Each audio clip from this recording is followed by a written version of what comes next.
আল্লাহ রাব্বুল আলামিন আমাদেরকে হায়াত দিয়েছেন, আমি যেন বাকি জীবনটুকু নিরেট আল্লাহর জন্য ভয় ডরহীনভাবে সত্যের পক্ষে থেকে আল্লাহর দ্বীনের জন্য যেন আমি কাজ করতে পারি।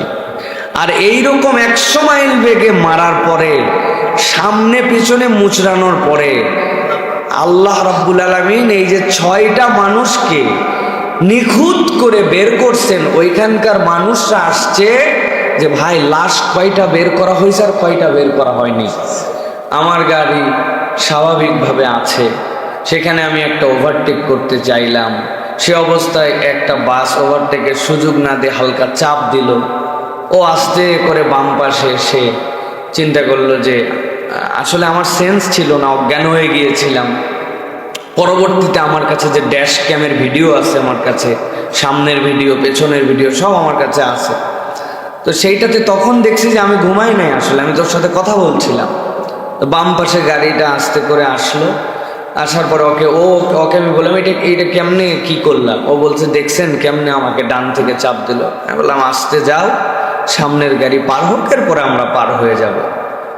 এই যে সামনের গাড়ি যাও পার হয়ে যাব, আমার গাড়ি তখন 0 মাইলেজ, রাস্তার বাম পাশে আমার গাড়ি দাঁড়িয়ে আছে ওভারটেকের জন্য মহাসড়কে, এক্সপ্রেসওয়েতে। ইতিমধ্যে 4-5 সেকেন্ডের মধ্যে 100-120 মাইল বেগে, কিলোমিটার বেগে পেছন থেকে এসে ধাম করে মেরে দিল। গাড়ি লেগে সামনের বাসের নিচে ঢুকে গেছে। এখন সামনের বাসের নিচে যখন ঢুকছে, বাসওয়ালা আমার যতটুকু ধারণা সে চিন্তা করছে যে আমার দ্বারা কোনো ক্ষতি হলো কিনা, পেছনে লাগলে কোনো দোষ নাই, কিন্তু টেনশন তো আছে। সে তখন গাড়ির টান দিয়ে বের হয়ে চলে গেছে। আমার গাড়ির ডান পাশটা তখন ভেতরে ঢোকা, এই অবস্থায় বের হয়ে যাওয়ার পর গাড়ি উঁচু হয়ে আবার বসে গেছে, বসে বাম পাশে লেগে বাড়ি খেয়েছে। গাড়িটাতে সবসময় সব গ্লাস লাগানো, পেছন থেকে যখন ধাক্কা মারছে এত বিকট শব্দ হয়েছে যে আশপাশের দোতলা 3তলা থেকেও একজন ইমাম সাহেব ছিলেন, উনি পরিমরি করে দৌড়ায় চলে আসছেন যেখানে বোমা বিস্ফোরণ হলো কিনা। আমার ছোট 3টা সন্তান, আপনারা কথার ছলে জানেন আমি আমার মেয়েদেরকে নিয়ে আনন্দিত, আল্লাহর দেওয়া নিয়ামত মনে করি আমার জীবনে। তারা মধ্যে 3 জনই শুয়েছিল, আর পেছনে আমার ওয়াইফ ছিল। ময়মনসিংহের দিকে 2 দিনের মাহফিল, এরা তো আমাকে পায় না সেভাবে, এই জন্য বলছে যে 2 দিনের সফর, চলো আমরা সাথে যাব। তো মাহফিল আলাদের বাড়িতে গেলে আমরা গেলে স্বাভাবিক, কিন্তু ফ্যামিলি নিয়ে গেলে অনেক বিষয় থাকে। কিন্তু মহব্বতের কিছু মানুষ আছেন যাদেরকে আগে বলছি, ওনারা খুশি। সেখান থেকে সফর করে আমরা আসতেছি। এই 3 বাচ্চার রবিবারে স্কুল, মা মধ্যে শোয়াইতে পিছনে বসছে। আমরা এখনো হিসাব মিলাতে পারি নাই। গাড়িটার আপনারা যে ভিডিও দেখছেন, ছবি দেখছেন আপনারা 60%, মূল গাড়ি দেখলে আপনি এখনো 100% দেখতে পান নাই যে গাড়িটার কি হয়েছে।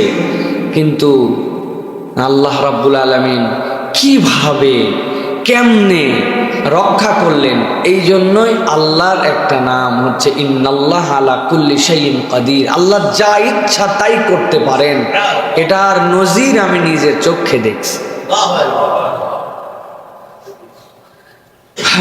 বাথরুম থেকে বেরিয়েছে অজু করার পরে হাত এরকম করে, আমরা কনুয়ের পানি থাকে না, এই পানি আমাদের এক পরিচিত বাথরুমের সামনে পড়ে গেছে, অল্প একটু কনুয়ের পানি, নিজের পানি নিজে ফেলে খেয়াল করে নাই, মুছে সামনে গেছে, পিছলায় পড়ে গেছে।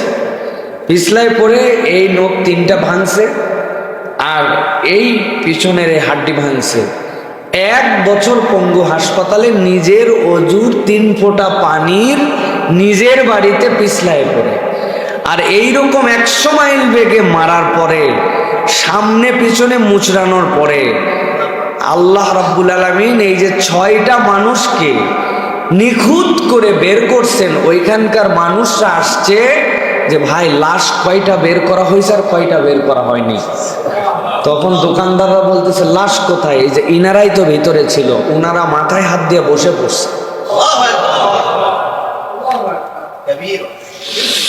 আল্লাহ রাব্বুল আলামিন যে দয়া করছেন, এটা আসলে আমি সব সময় শুধু একটাই কথা ভাবতেছি, কি করলে আমার আল্লাহকে আমি খুশি করতে পারবো। লোকজন অনেকে আমার সাথে দেখা করতে আসছেন, অনেকে ভালোবাসা দিছেন। আমি বলছি যে আপনারা আমার অসুস্থতায় দেখতে আসেন নাই, আসলে আসলে এটা একটা জীবন পুনর্মিলনী। আল্লাহ রাব্বুল আলামিন আমাদেরকে হায়াত দিয়েছেন, আমি যেন বাকি জীবনটুকু নিরেট আল্লাহর জন্য ভয় ডরহীনভাবে সত্যের পক্ষে থেকে আল্লাহর দ্বীনের জন্য যেন আমি কাজ করতে পারি। আর আল্লাহ রাব্বুল আলামিন যেন আমাকে শাহাদাতের মৃত্যু নসিব করেন। এইটুকুই আপনাদের কাছে আরজি দোয়া। সাথে সাথে বলবো যে বাংলাদেশে বিশেষ করে মুরগি বাহিত যে ট্রাক, আমি প্রশাসন সহ আমাদের কথা যারা শোনেন, সারা দেশে যারা মুরগি পরিবহন করেন, এই ব্যবসার সাথে যারা জড়িত আছেন, আমি তাদেরকে বলবো, যারা এই রাস্তায় চলাফেরা করেন মুরগিবাহিত ট্রাক, এদের যে চলাফেরার উগ্রতা, এদের যে রোডের মধ্যে উশৃঙ্খলতা, মানে বেহিসাব, ওদের অনেকগুলো ক্যালকুলেশন থাকে। শেষ রাত্রে যে পাইকারি মার্কেট ধরা লাগে, মুরগি বেশি সময় থাকলে মৃত্যুর হার বেড়ে যায়, অনেক কিছু থাকে। কিন্তু তাই বলে এরকম বেপরোয়া হওয়া, কেননা আমাদের কাছে যে ভিডিও আছে, আমরা কাউকে ব্লেম দিচ্ছি না, কিন্তু এই ভিডিও দেখলে আমার ওয়াইফ সহ সকলে বলছে যে গেমের মধ্যে যেরকম ট্র্যাকের মধ্যে থেকে একটা গাড়িকে পেছন থেকে মেরে সরায় দিয়ে জিততে চায়, ওই মারার ধরনটা দেখলে কোনো স্বাভাবিক মানুষ বলবে না যে এইটা একটা অ্যাক্সিডেন্ট। হয় সে মাতাল ছিল, অথবা সে এমনভাবে মারছে যেন আমরা মরে যাই। আমরা জানি না, ইন্না বা'দা যন্নি ইসম, আমরা এগুলো জানি না আসলে ঘটনা কি। আপনারা আরো জানলে অবাক হবেন। সেই ট্রাক ধরছি আমরা, সেই ট্রাক আমাদের নিয়ন্ত্রণে আছে, সেই ড্রাইভারকে আমরা ধরছি। সেই ড্রাইভার, পৃথিবীর ইতিহাসে কোনো ড্রাইভার অ্যাক্সিডেন্টের পর আসে না, ও আশপাশেই থাকে, জনগণের মধ্যে মিশে। কিন্তু সে দেখছে যে এতগুলা মানুষ, তার ধারণা সবাই মরে গেছে, এখন তো মৃত মানুষ নিয়ে মানুষজন ব্যস্ত থাকবে। ইতিমধ্যে সে আসছে, তার হেল্পার যখন তার সাথে একটু কথা বলছে, তখন জনগণ বুঝে ফেলছে যে এটা ড্রাইভার, ধরে ফেলছে তাকে। তো আমরা বলবো, এই যে রোডের উশৃঙ্খলতা, বিশৃঙ্খলা, এইগুলা বিষয় থেকে আমাদের সকলকেই সতর্ক হওয়া উচিত। আমার অ্যাক্সিডেন্টের ইমিডিয়েট পরে ওই ইয়েতেই, চন্দ্রার কিছু আগে এই জায়গাতে আরেকটা গাড়ির অ্যাক্সিডেন্ট হয়েছে। একটা ট্রাক আরেকটা ট্রাককে মেরে দিছে পেছন থেকে। ওই ট্রাক সামনেও গাড়ি খায় না, আপনারা দেখবেন নিউজে আসছে। ড্রাইভার হেল্পার জায়গাতেই মারা গেছে দুজন।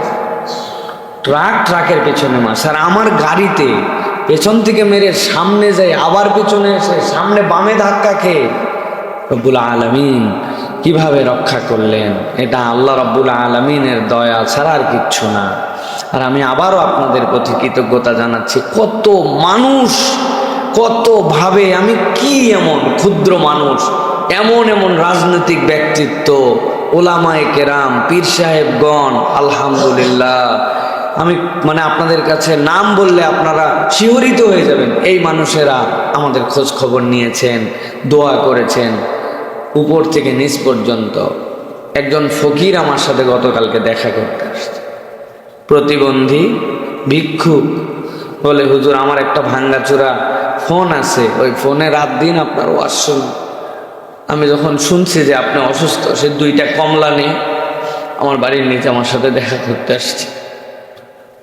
আসলে আমার অনেক ভুল, অনেক গুনাহ-খাতা, অনেক আপনাদের সাথে আচরণে আমার কমতি আছে, আমি জানি। বিশেষ করে আমরা মাহফিলের লোক, বিভিন্ন জায়গায় যাই, কমিটিদের সাথে বিভিন্ন ধরনের কথাবার্তা হয়, আমাদের কমিটমেন্ট আমরা ফুল করি, তারা অনেক সময় উল্টাপাল্টা করেন আমাদের সাথে, তাদের বোঝাপড়ায় অনেক সময় ভুল হয়, অনেক কথা হয়, আমি জানি। অনেকে আমাদের দ্বারা কষ্ট পান, কিন্তু আমি আপনাদের কাছে আজকে অনলাইনে অফলাইনে সকলের কাছে আমি ক্ষমা চাইলাম।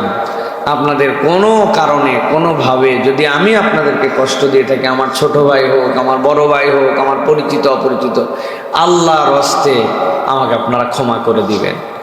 আর আমি আগামী থেকে আমার আচরণ আরও শুধরাই নিয়ে চলার জন্য চেষ্টা করব, এই প্রতিশ্রুতি আপনাদের কাছে দিলাম। আল্লাহ রাব্বুল আলামিন যেন এই বাকি হায়াতটুকুকে, এই বোনাস জীবনটুকুকে আল্লাহ রাব্বুল আলামিনের জন্য কাজ করার মতো তৌফিক দান করেন।